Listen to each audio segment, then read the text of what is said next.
Baik, bismillahirrahmanirrahim. Assalamualaikum warahmatullahi wabarakatuh. Waalaikumsalam warahmatullahi wabarakatuh. Alhamdulillah, sebelumnya saya atas nama pribadi mengucapkan terima kasih kepada rekan-rekan sekalian yang telah meluangkan waktunya untuk bisa ikut berpartisipasi ya dalam rangka menyelesaikan salah satu tugas atau UAS mata kuliah inovasi pembelajaran. Sebelumnya di sini saya memperkenalkan diri terlebih dahulu. Nama saya Muhammad Wildan Nasution. Saya mahasiswa IKIP Siliwangi, sekarang sedang menginjak semester 6. Insya Allah pada kesempatan kali ini saya akan mencoba untuk melakukan sebuah listen study ya. Sebelumnya ada yang sudah mengetahui listen study?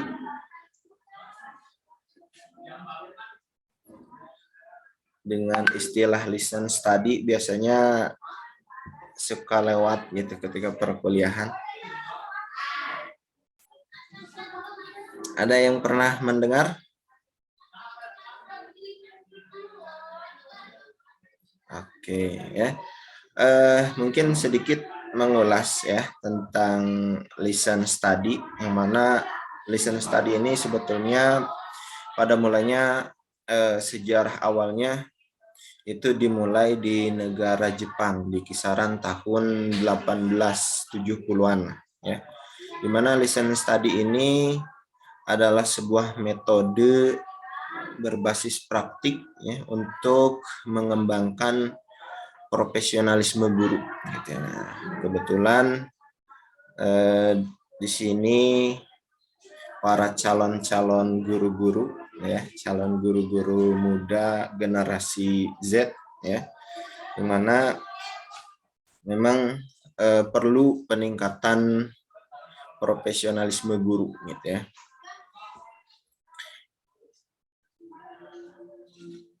Kemudian tahapan daripada listen study ini yang pertama ada sebuah perencanaan ya, di mana guru ataupun biasanya kepala sekolah membuat sebuah perencanaan untuk mengadakan sebuah listen study ya, ataupun guru yang bersangkutan nanti mempersiapkan atau merancang proses pembelajaran gitu ya. Kemudian tahapan yang kedua ada observasi atau guru membuka kelas atau yang mengadakan seperti ini seminar atau webinar kecil-kecilan ya. Kemudian dihadiri oleh guru-guru yang lain ataupun ya saat ini ada calon-calon guru nih ya. Calon-calon guru yang nantinya memerlukan bagaimana skill guru itu memang diperlukan gitu. Kemudian tahapan yang ketiga ada tahapan refleksi ya. Nah, tahapan yang ketiga ini guru-guru semua setelah proses pembelajaran selesai mengadakan sebuah refleksi. Jadi masukan-masukan terkait dengan proses pembelajaran yang sudah disampaikan oleh guru itu kurangnya di mana gitu ya, apa yang perlu diperbaiki. Nah, seperti itu. Nah, mungkin itu sedikit mengulas terkait dengan tahapan pada listen study. Insyaallah pada kesempatan kali ini karena kebetulan saya dari prodi bahasa Indonesia ya. Makanya saya di sini mengusung tema pada mini webinar ini, meningkatkan inovasi pembelajaran abad 21 bersama calon-calon guru bahasa Indonesia di generasi Z. Ini semua generasi Z atau generasi Y gitu? generasi Z ya. Nah, ini calon-calon guru-guru muda yang memang nantinya akan dipersiapkan untuk menjadi pendidik-pendidik yang tangguh dan handal. Walaupun memang pada saat ini kita melihat kondisi pendidikan di Indonesia yang ya dikatakan ada beberapa orang berpendapat masih belum stabil gitu ya, masih terkadang banyak perubahan kurikulum di tengah-tengah berjalannya suatu kurikulum. Namun itu tentunya bukan sebuah hal yang menyebabkan semangat kita, semangat para guru-guru, calon guru untuk berputus asa. Udahlah, ngapain belajar tentang keguruan gitu. Toh nantinya juga akan dirubah lagi kurikulumnya. Nah, sebetulnya itu sebuah tantangan bagi kita, bagi para guru-guru, khususnya guru-guru muda, untuk bisa lebih meningkatkan kualitas kita, ya, pengetahuan kita, terutama dalam ilmu keguruan. Oke, baik. Di sini mungkin saya izin untuk share screen ya. Jadi nanti saya coba untuk menyampaikan sebuah materi pembelajaran yang nantinya akan dijadikan sebagai bahan untuk diskusi gitu. Ketika saya telah selesai menyampaikan proses pembelajaran, nanti rekan-rekan sekalian, sepertinya ini teteh-teteh semua ya. Teteh-teteh, ibu-ibu guru nanti bisa menyampaikan apa sih kekurangan, apa yang perlu diperbaiki, apa yang harus ditingkatkan gitu dalam cara pengajaran saya ya. Izin share screen.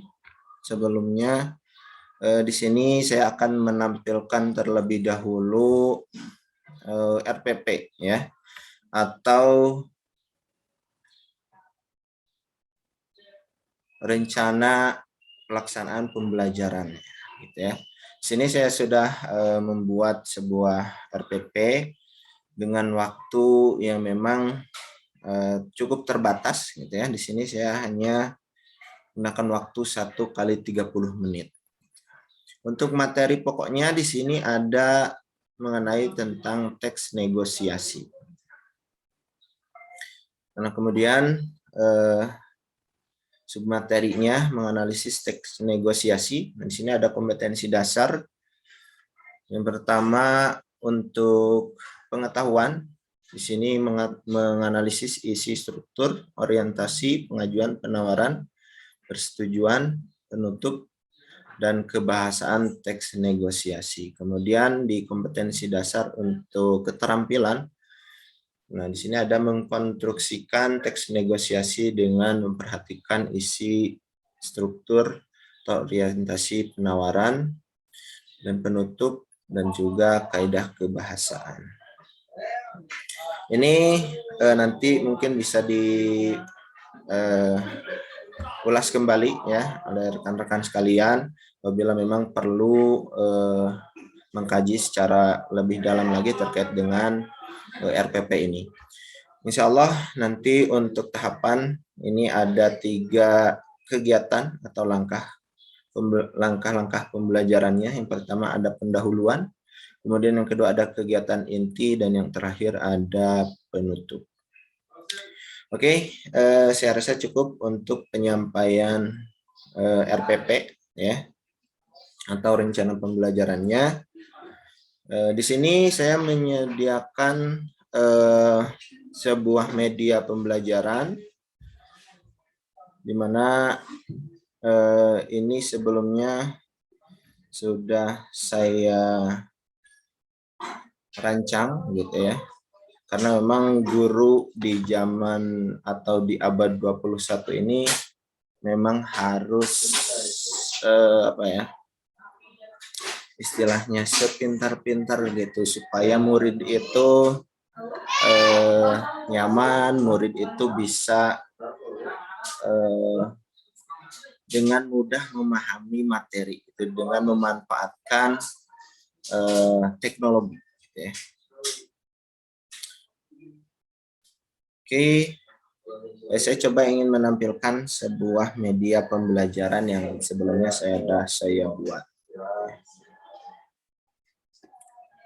Nah, di sini saya membuat sebuah media pembelajaran bahasa Indonesia khususnya untuk kelas 10 di semester genap ya. Ini memang materi awal di semester genap ya bila melihat materi gitu. Namun untuk KD-nya ini di bagian yang kedua gitu ya. Oke, di sini saya coba membuat sebuah tampilan dari Google Site ya, yang mudah-mudahan nanti bisa mempermudah siswa untuk melakukan pembelajaran ya. Seperti halnya di sini ada sebuah KD ya. KD tadi sudah saya sampaikan ada 3.11 dan 4.11 ya. Ini untuk kompetensi dasar yang nantinya menjadi sebuah capaian pembelajaran. Namun ini tentu ditentukan oleh pemerintah gitu ya. Kemudian di sini ada sebuah indikator ya, penunjang daripada kompetensi dasar yang tadi sudah saya sampaikan gitu ya. Di sini ada yang pertama mendefinisikan tentang struktur teks negosiasi, mendeskripsikan tentang struktur teks negosiasi. Kemudian untuk kompetensi dasarnya ada ya kompetensi dasar keterampilannya, verifikasi kesimpulan data dan informasi tentang struktur teks negosiasi. Yang kedua ada mempresentasikan hasil verifikasi tentang struktur teks negosiasi. Ini sebuah indikator dan kompetensi dasar yang nantinya menjadi sebuah capaian dalam proses pembelajaran. Oke, di sini kita ada menu materi ya, bisa diklik menu materi ini. Dan di sini saya melampirkan materi tentang struktur dan kaidah kebahasaan teks negosiasi bahasa Indonesia kelas 10. Dan di sini sebelumnya saya mencantumkan terlebih dahulu glosarium gitu ya, supaya mempermudah siswa ketika nanti menemukan bahasa-bahasa baru. Nah, di sini sudah saya cantumkan gitu. Di sini ada analisis kebahasaan ya, kemudian ada dialogis, interjeksi ya. Itu sebuah yang nantinya akan menjadi bahasan gitu dalam kaidah kebahasaan teks negosiasi ya. Oke. Mungkin nanti ini bisa dibaca sekilas ya oleh siswa. Nah, kemudian di sini masuk ke peta konsep. Di sini ada di teks negosiasi saya bagi menjadi dua bagian. Yang pertama menganalisis dan kemudian yang kedua mengkonstruksi gitu ya. Oke. Untuk teks ini untuk peta konsep ini. Nah, ini hanya sekilas dari bab, subbab dan juga bagian-bagian di dalam. Nah, kemudian masuk pada uraian materi gitu ya. Nah, di sini dicantumkan materi terkait dengan menganalisis struktur teks negosiasi. Di sini ada struktur teks negosiasi. Yang pertama ada orientasi, kemudian pengajuan, penawaran, dan kesepakatan. Oke, sampai sini kira-kira ada yang ditanyakan tidak? Atau saya terlalu cepat untuk menjelaskan? Nah, mungkin nanti bisa diacungkan tangan untuk menyanggah, Pak, ini tolong diulang kembali atau seperti apa, nanti bisa disampaikan gitu ya. Oke, untuk selanjutnya ada di sini struktur sederhana. Kalau ini struktur secara keseluruhan dari teks negosiasi, karena memang teks negosiasi ini jarang ditelaah namun pada prakteknya sering terjadi gitu ya, ketika saat kita bernegosiasi di pasar gitu ya, mau beli, biasanya ibu-ibu itu yang sering bernegosiasi gitu ya dengan para pedagang. Nah, di sini ada negosiasi, strukturnya yang sederhana, hanya ada pembuka, isi, dan penutup. Kemudian di sini ada jual beli ya, antara penjual dan pembeli. Ini cukup lumayan banyak ini ya, jual dan pembeli strukturnya. Kemudian yang ketiga ada struktur pengusaha atau nasabah pihak bank. Oke, nah di sini ada perbedaan struktur teks negosiasi. Perbedaannya itu tergantung pada permasalahan yang akan yang akan diangkat dalam sebuah negosiasi gitu ya. Biasa tadi dalam jual beli atau memang dalam konteks yang lebih formal lagi dari perusahaan ke perusahaan, biasanya itu dilakukan sebuah negosiasi di dalamnya. Nah, kemudian ada tahapan persiapan. Nah, persiapan biasanya para negosiator mempersiapkan materi terlebih dahulu supaya meyakinkan orang dengan negosiasi yang dia ajukan. Ya. Kemudian di sini masuk pada kaidah kebahasaan teks negosiasi. Gitu ya.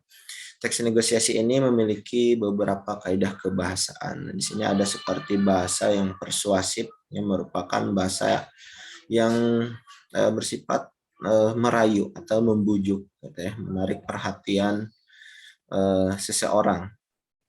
Seperti di sini ada contoh kalimatnya, bagus itu, nih. Sangat pantas baju itu untuk dipakai ke acara formal ataupun non formal. Sedikit dilihat ya, di sini mohon maaf apabila dalam penulisan ada beberapa kata-kata yang menempel gitu ya. Nah, ini sebuah kata persuasif ya yang diutarakan oleh seorang negosiator. Kemudian yang kedua ada kalimat deklaratif. Nah, kalimat ini disampaikan berisi sebuah pertanyaan yang berfungsi agar informasi maupun berita mengenai sesuatu hal.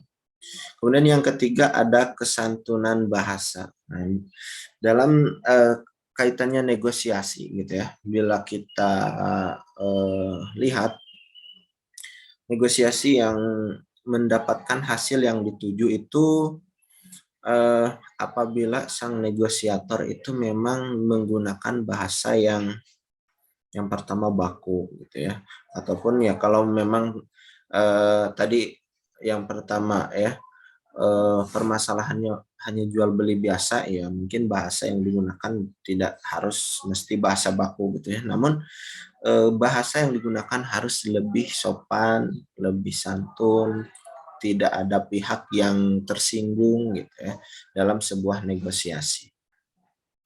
Kemudian banyak menggunakan konjungsi. Nah, di sini ada contohnya kata sambung. Kalau begitu, meskipun, walaupun, itu banyak digunakan gitu ya. Nah, kemudian kalimat yang efektif. Jadi kalimat efektif di sini kalimat yang memang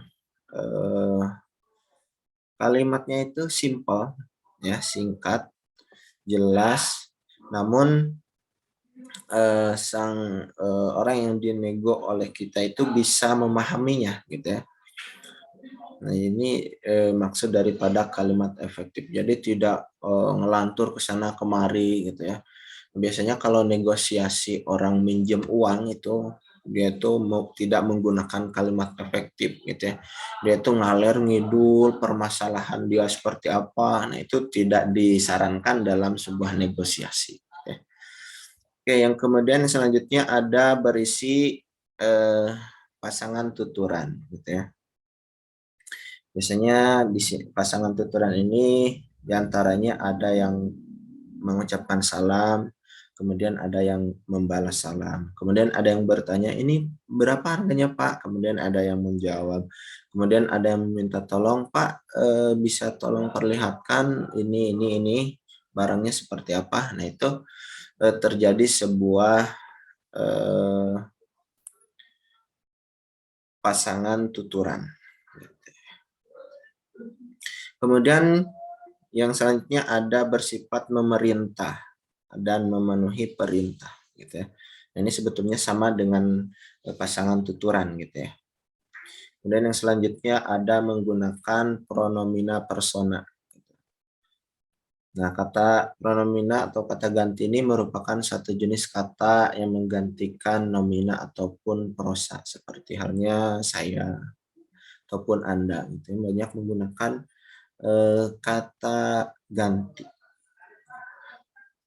Kemudian ada kalimat langsung. Nah, tadi selain menggunakan kalimat efektif, kalimat langsung juga digunakan dalam teks negosiasi. Ya. Kalimat ini merupakan kalimat yang meniru ucapan ataupun diutarakan oleh orang lain. Nah, ketika kita negosiasi biasanya ada pembahasan baru nih dari lawan bicara kita. Nah, secara spontan kita juga harus bisa mengikuti gaya bicaranya gitu. Nah, kalau tadi ada tahapan persiapan, kita udah persiapkan nih kata-kata yang akan kita sampaikan ini seperti ini, itu di tahapan persiapan. Namun ada kalanya kita memang harus mempersiapkan kalimat-kalimat langsung ataupun sebuah kalimat yang memang tadinya tidak tersiapkan oleh kita, namun lawan bicara kita membicarakan itu, nah kita harus bisa menyeimbanginya gitu. Nah, baik ya. Di sini di tahapan selanjutnya ada cara bernegosiasi yang baik. Nah, tentu ini dalam bernegosiasi kita harus memperhatikan gitu ya, bagaimana negosiasi kita itu bisa mencapai tujuan kita gitu ya. Nah, di sini yang pertama pendapat yang dikemukakan disertai alasan, fakta atau contoh yang jelas. Jadi ketika kita bernegosiasi, ketika mau membandingkan harga, misalkan kita nego beli HP misalkan, ini di toko sebelah harganya nggak segini gitu ya, harganya lebih murah gitu. Padahal kita belum ke toko sebelah gitu ya. Nah, itu tidak dianjurkan dalam sebuah negosiasi. Fakta yang lebih dikedepankan gitu ya. Kita berbicara tentang teks yang memang sifatnya non fiksi gitu ya. Kalau fiksi itu kan ya bebas gitu. Kalau ini harus berorientasikan pada fakta. Kemudian yang kedua, pendapat yang dikemukakan disampaikan dengan lancar, jelas dan sopan. Misalnya ini improvisasi yang kita sampaikan harus secara jelas gitu ya, lancar dan juga sopan gitu. Ada orang tuh yang memang bicaranya itu kayak ngegas gitu. Nah, kita harus menyesuaikan lawan bicara kita atau orang yang dinegosiasi oleh kita itu dia itu sifatnya seperti apa, kita harus menyesuaikan. Kemudian yang selanjutnya ada perhatikan penjelasan atau pendapat yang dikemukakan. Nah, ini berkaitan dengan gaya bicara ya ketika kita mengemukakan pendapat. Jangan sampai pendapat yang kita sampaikan kemudian penjelasannya itu kurang dimengerti atau kurang dipahami orang. Kembali lagi pada tadi kebahasaan itu ada kalimat efektif yang harus digunakan. Ya. Kemudian yang selanjutnya agar mudah dipahami orang lain, sampaikan pendapat dengan intonasi dan suara yang keras. Yang keras di sini yang sewajarnya saja gitu. Jadi tidak harus gugurwokan lah istilahnya gitu ya. Dengan suara yang jelas yang mudah didengar oleh orang lain.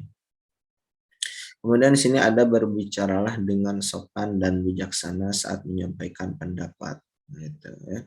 Ketika kita punya pendapat, kita sampaikanlah dengan sopan dan bijaksana. Dan bijaksana di sini kita tidak sampai apa ya, melihat kekurangan orang lain gitu. Nah, kemudian ada yang terakhir, jangan mempertahankan pendapat dengan cara yang ngotot, kekeh gitu ya. Ah, saya mah yang sekieu gitu ya. Ya udah weh, kalau mau deal, kalau enggak ya udah. Nah, itu sangat tidak disarankan gitu ya. Oke, di sini ada sebuah contoh teks negosiasi gitu. Ada yang bisa bantu saya untuk membacakan teks negosiasi?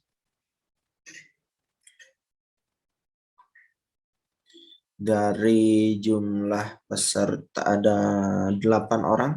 Ada yang berkenan membacakan sebuah teks negosiasi ini?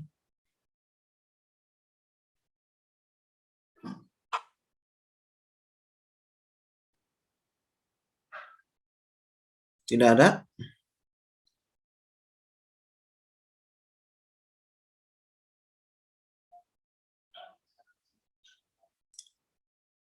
Oke, kalau tidak ada, saya yang bacakan ya. Karena saya guru yang baik, jadi saya memanjakan siswa gitu ya. Jadi kalau siswa nggak mau, ya udah jangan dipaksa. Oke, nah di sini ada contoh teks negosiasi. Jual beli di pasar daging. Di sini ada Bu Heri. Sapi sajalah Pak, tidak berani makan daging kambing. Suami saya sedang naik tensinya, bisa gawat kalau makan daging kambing. Penjual, oh tensinya sering naik ya Bu. Nah, kalau saya tiap hari Jumat makan daging, mau sapi atau kambing tidak masalah buat saya. Sejauh ini tensi saya aman Bu. Nah, kan tetapi saya rajin makan ketimun, melon, semangka, apel, kangkung biar seimbang Bu. Jangan lupa juga banyak minum air putih.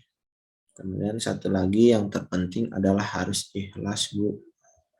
Kemudian Bu Heri, ikhlas bagaimana Pak? Penjual, ya kalau menjalani hidup ini ikhlas pasti kan adem ayem saja, jadi tensinya tidak akan naik. Bu Heri, betul juga Bapak ini. Penjual, nah ini Bu, silakan pilih mau bagian mana, paha atau iga Bu Heri. Kalau paha sekilonya berapa Pak? Penjual, masih sama Bu seperti kemarin 110.000 Bu Heri. Kalau iga, penjual, buat Bu Heri saya beri diskon saja 105.000 untuk 1 kilo iga. Nah, ini sebuah proses orientasi gitu ya. Jadi sebuah pengenalan awal gitu ya. Tahapan awal dalam sebuah negosiasi. Kemudian yang kedua ada tahapan penawaran. Bu Heri, kalau begitu saya ambil daging bagian paha 1 kilo, iga setengah kilo. Tapi harganya boleh kurang ya kan? Saya sudah beli banyak. Penjual, ya sudah khusus untuk ibu semua saya berikan harga 210.000 saja. Terima kasih Pak. Bonus tulang juga Pak, saya hendak membuat kaldu. Kemudian tahapan yang selanjutnya ada persetujuan. Penjual, siap Bu Heri, pokoknya beres. Penjual daging itu pun mulai menyiapkan pesanan Bu Heri. Bu Heri, terima kasih Pak. Ini tahapan persetujuan. Jadi ada sebuah proses tadi tawar-menawar, kemudian ada persetujuan. Kemudian yang terakhir ada proses pembelian. Nah, penjual ini Bu, sudah saya pisahkan iga dan pahanya, semuanya 210.000 Bu Heri. Terima kasih Pak. Ini uangnya. Penjual, uangnya 250.000, Ibu tidak mempunyai uang pas. Bu Heri, wah tidak ada Pak, memangnya tidak ada kembalian ya? Penjual, iya, belum ada uang kembalian. Begini saja, Ibu membayar 200.000 dulu saja, sisanya besok ketika Ibu belanja ke sini. Bu Heri, oh baiklah kalau begitu besok sisanya akan saya berikan Pak. Dan ada tahapan penutup, penjual, iya Bu, tidak usah dipikirkan Bu Heri. Terima kasih Pak penjual, iya Bu, salam untuk Pak Heri. Bu Heri, iya Pak. Oke. Nah ini sebuah contoh teks negosiasi jual beli gitu ya, yang biasa sering dilakukan oleh ibu-ibu ya ketika berbelanja di pasar. Oke, di materi ini di sini saya sertakan juga rangkuman supaya tidak siswa tidak terlalu capek untuk mengulang materi tadi yang sudah saya sampaikan. Kemudian di sini di tampilan, kita kembali lagi ke tampilan awal. Di sini ada sebuah video gitu ya. Video ini saya sertakan sampel atau contoh sebuah negosiasi. Ini ada apa? Materi, pengulangan materi ya. Sekarang sebetulnya lebih mudah ketika mencari materi. Makanya ini hanya sebagai pengantar saja sebetulnya, nanti siswa bisa mencari lagi materi di luar daripada media pembelajaran yang sudah saya siapkan. Bisa di YouTube gitu kan, bisa cari artikel di website ya, itu silahkan nanti kreativitas siswa masing-masing. Karena sekarang kan sudah punya gawai masing-masing ya. Oke. Sini videonya bisa diputar ya. Bagaimana contoh dari negosiasi. Kemudian untuk selanjutnya ada tahapan evaluasi. Oke, dari tadi materi yang sudah saya sampaikan, nah siswa bisa mengisi evaluasi ini ya. Maka nanti mungkin bisa dimasukkan ke dalam sebuah nilai harian gitu ya. Baik, mungkin itu saja yang dapat saya sampaikan. Sekali lagi ini hanya sebuah pengantar ya, sebuah fasilitas untuk bisa membuka wawasan siswa dalam memahami sebuah pembelajaran gitu ya. Bisa nanti dicari lagi bahan-bahan ajar, kemudian materi-materi pembelajaran itu secara pribadi. Mungkin nanti saya bisa berikan media pembelajaran ini karena hanya berupa link, yang pasti harus ada kuotanya supaya bisa mengakses media pembelajaran yang telah saya buat. Baik, mungkin itu saja ya. Sekali lagi saya ucapkan terima kasih atas perhatiannya. Mungkin kita lanjut pada tahapan selanjutnya. Kita melakukan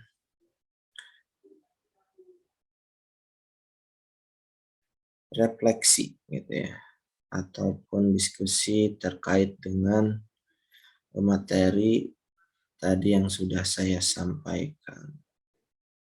Dari calon-calon guru yang hadir pada kesempatan kali ini bisa menyampaikan, bisa memberikan masukan, memberikan pendapat dalam proses pembelajaran tadi yang sudah saya sampaikan.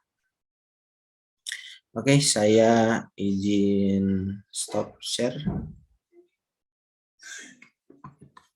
Oke, di sini peserta menjadi 9 orang. Oke, di tahapan ini silakan dari rekan-rekan sekalian bisa menyampaikan apa sih kekurangan dari tadi yang saya sampaikan, baik dari media pembelajarannya, itu Pak media pembelajarannya kurang gitu, misalkan di materinya itu terlalu sedikit atau memang materinya terlalu banyak atau perlu ada lagi tambahan menu, itu silahkan ya. Ada yang ditanyakan? Atau ada yang perlu didiskusikan?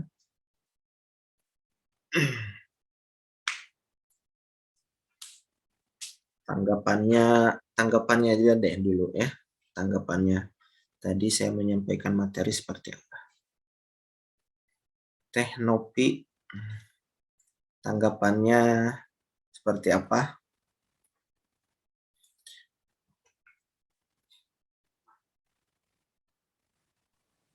Sudah cukup, Pak.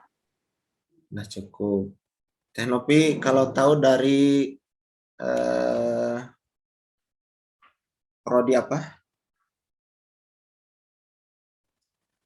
Pendidikan bahasa Inggris. Oke, bahasa Inggris masih satu rumpun lah dengan bahasa Indonesia ya. Masih satu fakultas. Tapi materinya tentu yang berbeda gitu ya. Namun intinya sebetulnya saya tekankan lagi gitu ya. Dalam inovasi pembelajaran abad 21 ini memang guru sangat diharapkan mampu mengoperasikan media ataupun teknologi ya untuk menunjang proses pembelajaran gitu. Bahkan ada guru-guru tuh yang memang menggunakan media YouTube, media TikTok gitu ya untuk proses pembelajaran itu diserahkan pada guru sebetulnya untuk pengembangan media ajar gitu ya. Namun tetap dengan memperhatikan tadi awalnya kompetensi dasar atau KD ya atau capaian pembelajaran kalau di kurikulum Merdeka. Capaian pembelajarannya itu harus tercapai gitu. Jangan sampai kita menggunakan media YouTube gitu ya, tapi capaiannya itu tidak ada gitu ya. Hanya nonton video aja gitu. Atau hanya ngobrol aja gitu. Jadi ada sebuah interaksi pembelajaran yang baru yang bisa membuat siswa itu nyaman, bisa membuat siswa itu tidak merasa kok ini pembelajaran susah ya gitu. Atau berasumsi ya, guru ini mah membosankan gitu ya. Nah, itu kembali lagi nanti pada model pembelajaran ada yang namanya neuroscience ya, di mana siswa itu merasa nyaman, merasa enjoy ketika belajar itu. Oke, ada lagi tanggapan yang lain? Mungkin pertanyaan, Pak. Oke, boleh. Karena memang tadi disebutkan beberapa kali bahwasannya pada zaman saat ini itu seorang guru tuh harus bisa menggunakan media pembelajaran yang hingga menarik siswa gitu. Apalagi kan media pembelajaran yang sekarang banyak dipakai oleh guru seperti YouTube, TikTok, atau misalkan aplikasi-aplikasi lainnya. Nah, apakah jika memang ada guru yang tidak memakai media pembelajaran seperti itu, apalagi di era globalisasi pada saat ini, apakah mempengaruhi kompetensi pencapaian peserta didik? Mungkin seperti itu. Oke, Terima kasih. baik ya. Oh, berarti ini maksudnya pada bagaimana sih? Apakah ini penggunaan media atau penggunaan teknologi ini harus gitu ya zaman sekarang itu gitu dalam proses pembelajaran? Apakah hanya itu satu-satunya cara gitu ya supaya siswa itu bisa lebih memahami pembelajaran? Sedangkan ketika zaman dulu ya mungkin saya juga termasuk siswa zaman dulu gitu ya. Guru itu hanya menyampaikan materi itu ya berupa metode ceramah. Sebetulnya tadi juga saya sedikit metode ceramah gitu ya. Yang mengakibatkan memang ini sebuah penelitian gitu ya. Ini berbicaranya sebuah penelitian karena memang kalau mengacu pada hasil akhir gitu ya. Kalau hasil akhir yang memang tadi capaian pembelajaran yang dituju itu kita tidak bisa menjamin gitu ya dengan metode media pembelajaran melalui YouTube ataupun TikTok, itu kita tidak bisa menjamin. Namun tadi di RPP sebelumnya sudah saya cantumkan ada model discovery learning, gitu ya, di mana tahapan proses itu perlu dilakukan gitu dalam sebuah pembelajaran. Nah, menggunakan media ataupun teknologi yang saat ini sangat berkembang pesat, itu merupakan sebuah proses gitu ya dalam sebuah pembelajaran supaya siswa itu bisa lebih memahami gitu ya. Karena kalau ya dengan zaman yang saat ini serba instan gitu ya, siswa itu terkadang malas buka buku gitu ya, karena ribet kan kalau buku-buku itu harus ngambil dulu bukunya di mana gitu. Nah ini kan kalau guru bisa menampilkan media pembelajaran seperti video di YouTube, kemudian membuat sebuah tadi seperti saya media pembelajaran di Google Site, itu bisa lebih mempermudah siswa gitu ya di zaman yang saat ini. Walaupun tidak ada istilahnya tidak ada jaminan gitu bahwa dengan cara tersebut akan capaian pembelajaran itu akan tercapai gitu ya. Namun itu hanyalah sebuah usaha kita gitu ya sebagai seorang guru supaya bisa memfasilitasi siswa untuk lebih mempermudah menangkap pembelajaran. Seperti itu mungkin Teh Yayang. Baik, terima kasih Pak. Bisa dipahami ya? Oke, yang lainnya ada lagi?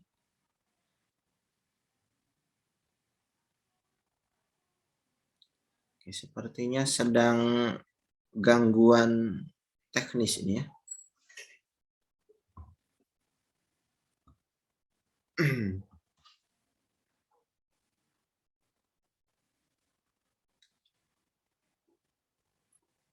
Teh Harini Nurmala Sari, ada yang ditanyakan?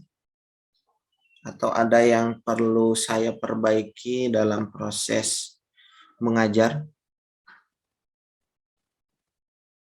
Silakan disampaikan saja. Gitu ya. Oke, di sini ada menurut Teh Dini, menurut saya sudah bagus, Kak. Bagus di mananya Teh Dini?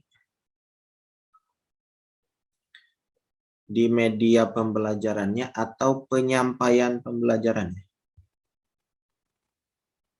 Jadi ini masih ada ya.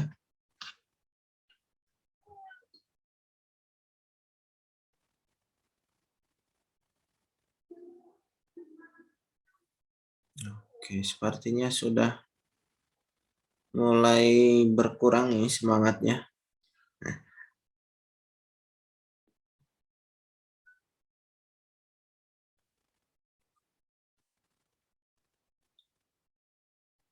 Baik, mungkin kalau tidak ada, saya cukupkan dulu sekian. Adapun bila nanti saya meminta tanggapan berupa Google Form ya atau sebuah angket, mungkin nanti saya juga minta bantuannya gitu ya, karena memang dari diskusi ini perlu ada yang kita garis bawahi gitu ya dari segi kekurangan penyampaiannya atau apa itu supaya lebih jelas lagi ya. Baik, mungkin dari saya sekali lagi mengucapkan terima kasih atas waktunya, atas kesediaannya Pak. Mudah-mudahan ada ilmu dan juga manfaat yang bisa diambil yang nantinya bisa diterapkan, bisa dipraktekkan ketika proses. Itu saja mungkin ya. Mohon maaf apabila banyak kekurangan. Dari saya cukup sekian. Akhirul kalam. Assalamualaikum warahmatullahi wabarakatuh.